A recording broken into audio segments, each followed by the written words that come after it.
La bienvenida es para Noah Bullock, es director ejecutivo precisamente de Cristosal. Por supuesto, en esta ocasión desde Ciudad de Guatemala. Noah, bienvenido y gracias por acompañarme. Muchas gracias, Fernando. Buenas noches. Buenas noches, Noah. Primero quiero preguntarte, esta ley de agentes extranjeros que le da la capacidad al gobierno de cobrar un 30% de impuestos de todos los ingresos y donaciones que se tenga en cualquier organización no gubernamental, ¿la ves tú más como una herramienta para poder de alguna forma presionar e incluso vincular a cualquier sospecha delictiva a las ONGs? ¿Lo ves más como eso y no como una herramienta económica de parte del gobierno? No, Fernando, no es un marco regulatorio legítimo, es un marco legal para la represión. Su objetivo claro es silenciar voces críticos y castigar a organizaciones como la nuestra. Es una ley que convierta derechos como la libertad de asociación y expresión en privilegios otorgados por el régimen con la condición que la ciudadanía se limita a actividades que no les incomoden. Y sí es cierto, le da facultades muy amplias y discrecionales para aplicar la ley. Ellos mismos dicen que lo van a aplicar de una forma flexible. Y tienen las sanciones, tiene los impuestos, pero para nosotros no es un tema de impuestos. De hecho, el ministro de Hacienda hace 2 años nos quitó la exención de impuestos siendo una organización sin fines de lucro. Ya pagamos impuestos. El tema para nosotros es con la ley y con el contexto autoritario en que vivimos en El Salvador, no hay seguridad jurídica para la organización y nuestro personal. Aquí hay que también traer en el contexto general de El Salvador el régimen de excepción, el estado de excepción, porque tú hablabas, por ejemplo, del derecho a la libre asociación, ¿no? O a la libre reunión. Cuando se está bajo un régimen de excepción, esto prácticamente queda anulado, es decir, a discreción del gobierno se puede permitir o no, e incluso castigar la libre asociación bajo un estado de régimen de excepción. ¿Esto les impactó a ustedes también?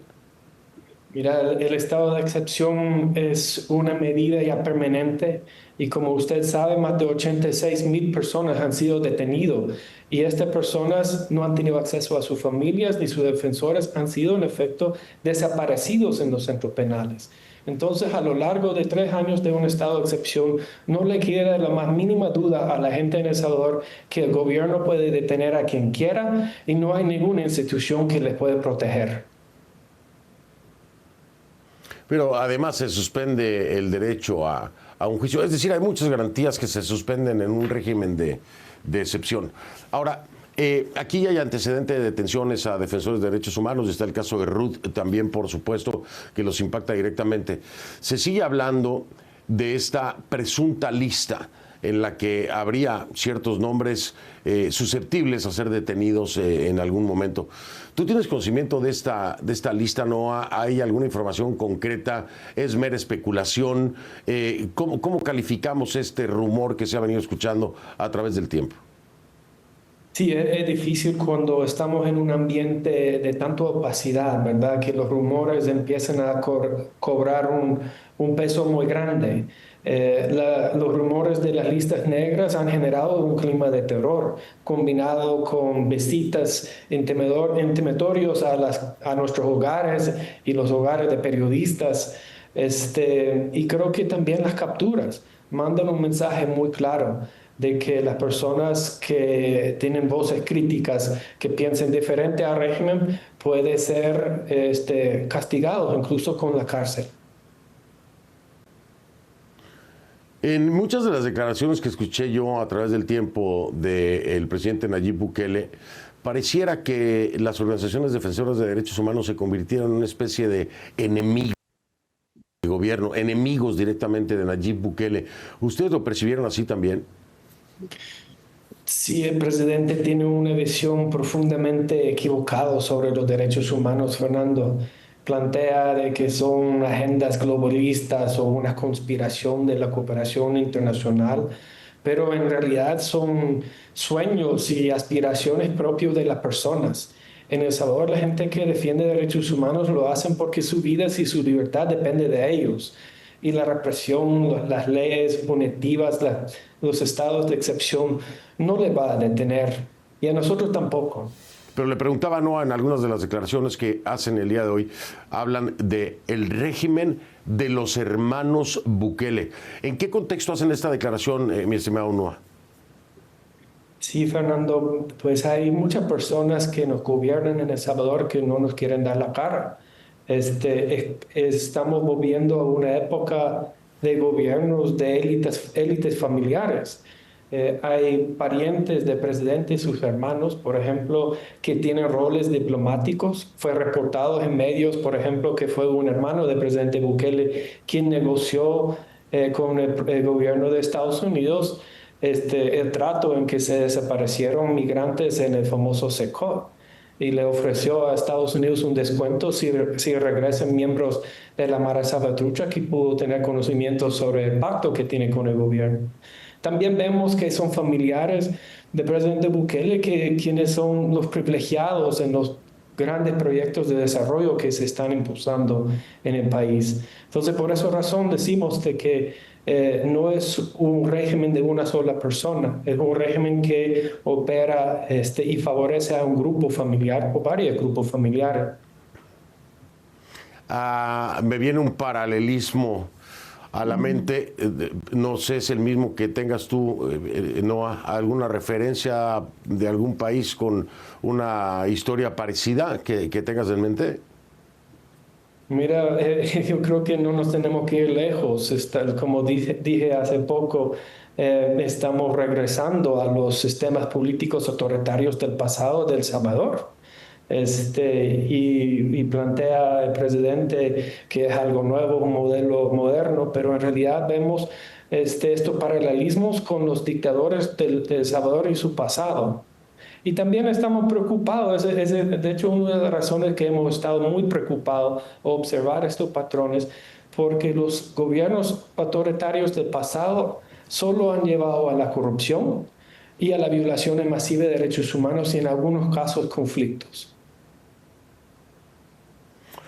Ahora, la función, lo decían ustedes, ¿no? Preferimos salir o el exilio que la cárcel.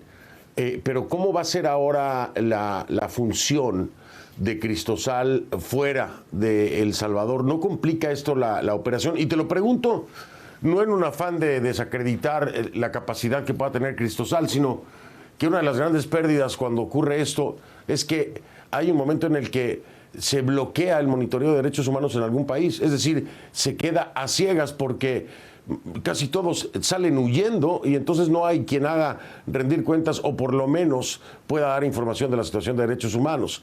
Te pregunto, ¿cómo piensan trabajar desde fuera, Noa?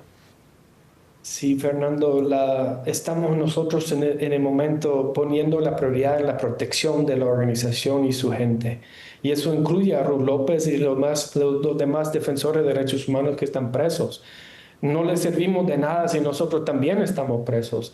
Entonces, eso es el motivo de la decisión de reubicarnos. Lo mismo aplica para las víctimas de violaciones de derechos humanos.